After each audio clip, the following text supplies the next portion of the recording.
The Denver Broncos sit at 10-2, standing on the edge of a playoff berth that could be locked in as early as this weekend, but suddenly, a wave of strange and unsettling news has hit Broncos country. And right now, every fan is asking the same question: should we be slamming that panic button, or standing tall with confidence?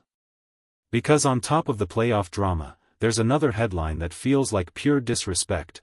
The Broncos, owners of the longest home winning streak in the entire NFL, are being labeled underdogs to the Green Bay Packers. Underdogs. At home. With this defense. It's wild, and we're breaking it all down. But before we go any deeper, and Broncos fans, trust me, this breakdown is about to get intense. Don't forget to subscribe to the channel, like the video, share it with your friends, and hit the bell icon so you never miss an update. Now, let's talk about what really matters. From the very start of this season, everyone in Broncos country understood the truth: this defense is the engine driving us into the postseason. Defense wins championships. It carried us to the Lombardi once before, and it's the reason we're even in this position today. But there's something we can't ignore. Last December, we rolled into the final stretch feeling unstoppable. The defense was smothering. We clinched the playoffs, pushed forward, and Bo Nix took his game to another level when it mattered most. Yet, a pattern emerged. A pattern some fans are terrified of seeing again. People online are already whispering about it, predicting that the Broncos might be slipping into the same late-season regression we saw last December. And they're backing it up with numbers.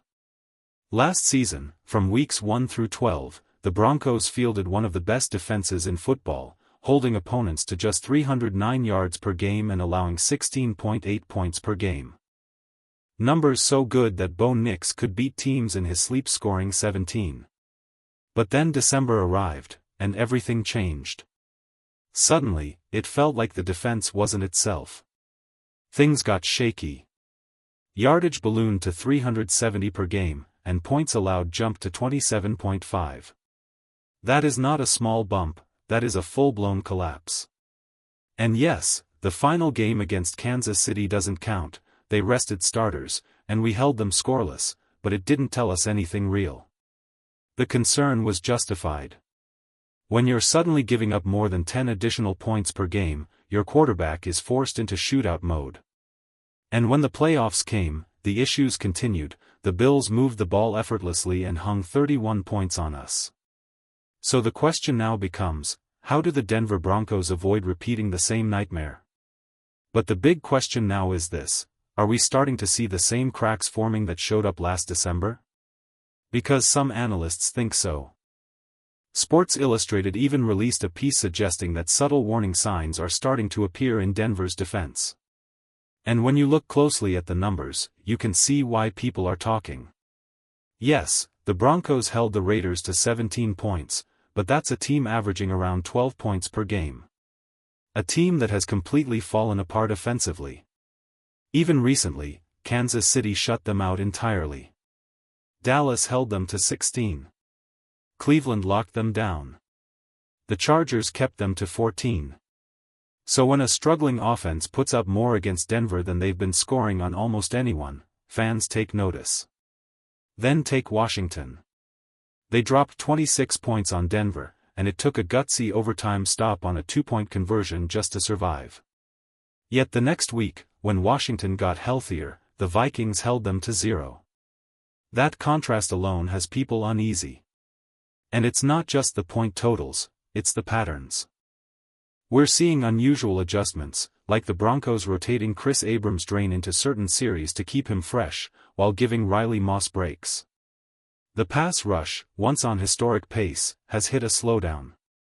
Not long ago, Denver looked ready to shatter the single-season sack record. Now they would need more than 4 sacks per game the rest of the way just to tie the Bears' all-time mark. So the concern is real.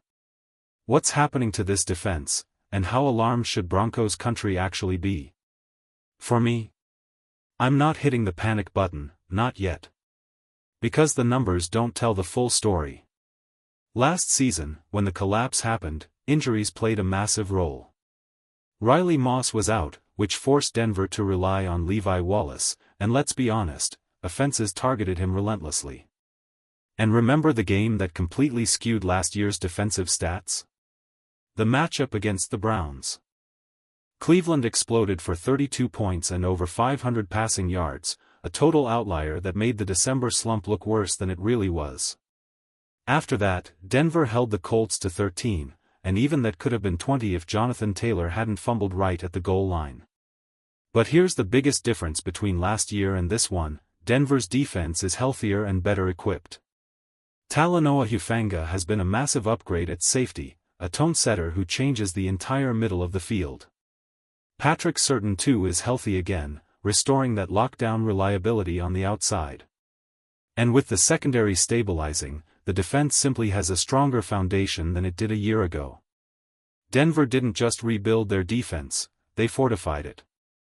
Drafting Jaden gave the Broncos a far better option in coverage against tight ends than they've had in years. Add in the depth building along the pass rush, and this unit isn't fading, it's still dangerous, still relentless, and still chasing history. To take down the Bears' all-time single-season sack record, the Broncos need just over 4 sacks per game the rest of the way. To break it outright, closer to 4.8 per game. That's a tall task, but this front isn't out of the race, not even close. And while the defense is fighting to stay dominant, the offense has taken steps forward too. R.J. Harvey brought more spark last week than Javonte Williams showed at any point last season. The run game finally feels explosive again. Troy Franklin looks stronger in year 2. Pat Bryant has added real depth. And having Evan Engram in the mix gives the offense something it simply didn't have last season: a dynamic, reliable presence in the middle of the field. This offense has room to grow, and you can feel it.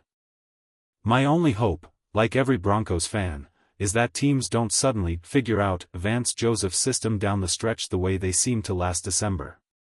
Because this final stretch is everything. The biggest games of the season are right in front of us, and any defensive regression, even a small one, could have massive consequences. But I'm still optimistic. I believe the Broncos win the division, and I believe they have a real shot at the AFC's #1 seed. They just need the defense to hold the line. Now, here's where things get crazy. The NFL, or at least the odds makers, don't seem impressed by the Broncos' 10-game home winning streak, the longest active streak in the league. In fact, they've made Denver a 2.5-point underdog at home against the Packers. Being doubted in your own house after dominating there for nearly 2 full seasons? That's pure disrespect. But here's why I think Denver wins that game. Sean Payton and Bo Nix have been dominant against NFC teams.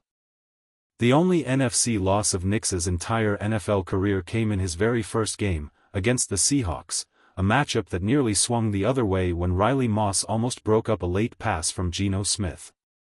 One play, and Bo would still be undefeated against the NFC. Ever since that moment, Nix has been lights out against teams from the other conference. And with the Packers coming into a stadium where Denver simply does not lose, the Broncos have every reason to be confident. One of the biggest advantages Denver has going into this matchup is the experience and familiarity Sean Payton brings from his years coaching in the NFC. He spent so long battling those teams, studying their tendencies, understanding their personnel, and learning exactly how they operate. That's his comfort zone, scheming against NFC defenses he's broken down for decades. And Bo Nix has benefited from that knowledge.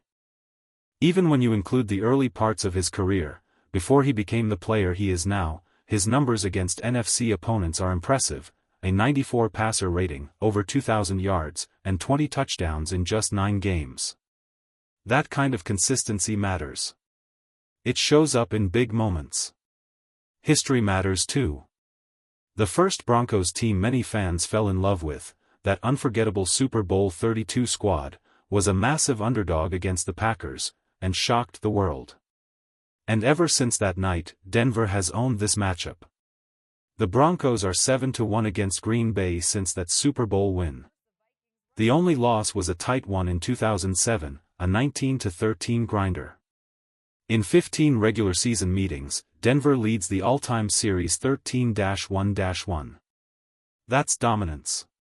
And even 2 years ago, after a brutal loss to Miami, with the season slipping away, the Broncos still beat the Packers. That game ended with P.J. Locke sealing the victory. Green Bay has never been a comfortable matchup for them. And now? Denver enters an even better situation. Bo Nix has climbed back into the top 15 in PFF quarterback rankings, a massive jump from earlier in the season when he sat near the bottom of the league.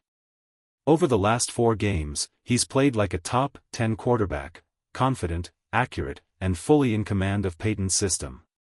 But the statistics don't even tell the full story.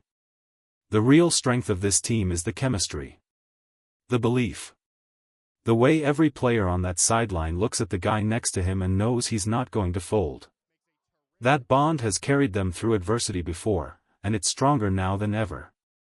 One of Green Bay's biggest weapons, tight end Tucker Kraft, is out for the season, and that changes their entire passing attack. Denver has also shut down far tougher rushing offenses than what the Packers bring this week. If the Broncos play their gaps, stay disciplined, and win at the line of scrimmage, they can take away the run completely. The real matchup to watch is in the secondary. Can Riley Moss contain Christian Watson? Can Denver keep Jordan Love from extending plays with his legs? If they do that, the Packers are going to struggle mightily. And I'll say it plainly, I feel great about this game. The Broncos are going to handle business, quiet the doubters, and remind the league why this team is one of the hardest to beat when everything starts clicking. Denver is coming in confident, determined, and ready to send a message. The Broncos are winning this week, and the noise from the haters is about to get real quiet.